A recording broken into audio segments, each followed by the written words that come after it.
Une voiture volante, un ascenseur vers l'espace et un requin omnivore. Bonjour à tous, voici votre concentré d'actualité scientifique pour ce jeudi 6 septembre. La différence entre l'homme des cavernes et nous, c'est le résultat de la science. Et ce n'est pas une opinion, c'est de la science. Notre monde n'est pas si moche. Une centaine d'éléphants ont été retrouvés morts ces dernières semaines au Botswana. Les pachydermes auraient été victimes du braconnage qui sévit dans la plupart des parcs nationaux du pays. Le gouvernement a démenti ce bilan annoncé par une ONG, ainsi que les causes de la mort des éléphants. Beaucoup en ont rêvé, il l'a fait. Un ingénieur amateur philippin a mis au point un prototype de voiture volante. Sorte d'hybride entre un véhicule et un drone, sa carrosserie est entièrement constituée de fibres de carbone. Il y a peu, son inventeur est parvenu à voler à son bord pendant 15 minutes. Le Japon est en train de mettre au point un ascenseur vers l'espace. Concrètement, il s'agira d'une cabine tractée par un câble de 10 mètres qui permettra de relier la Terre à une station spatiale. Une fusée décollera mardi prochain pour transporter le matériel nécessaire en vue d'un premier test. Des scientifiques ont découvert la première espèce de requin omnivore. Le requin marteau Tiburo, très répandu dans l'Atlantique de l'Ouest, consomme aussi bien des crabes que des algues. Son régime alimentaire serait même constitué à 60% d'herbes marines. C'est une surprise pour les chercheurs qui pensaient le requin exclusivement carnivore.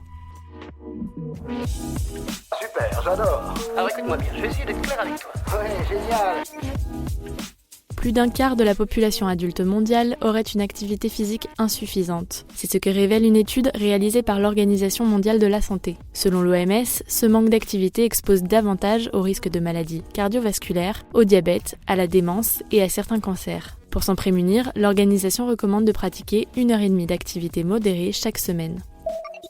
Aux confins de la Nouvelle-Calédonie, des chercheurs ont découvert un arbre étrange qui saigne du métal. Le Pycnandra acuminata produirait un latex composé à 25% de nickel, ce qui donne à sa sève une étrange couleur bleu-vert. Selon les scientifiques, cela permettrait à cet arbre tropical de se défendre des insectes.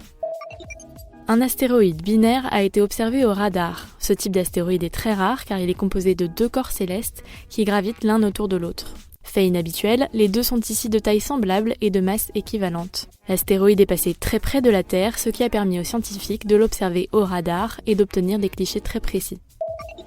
Un barrage flottant va être installé au large de San Francisco. La ville a déclaré la guerre au plastique et souhaite capturer une partie du vortex de déchets du Pacifique Nord. Au total, une trentaine de barrières flottantes vont être déployées pour encercler le 7e continent. Son concepteur espère éradiquer 90% du plastique des océans avant 2040. C'est tout pour aujourd'hui, nous vous disons à demain pour un nouveau concentré d'actualité scientifique. Voilà. Il ne reste plus qu'à vous remercier de votre attention. Au revoir.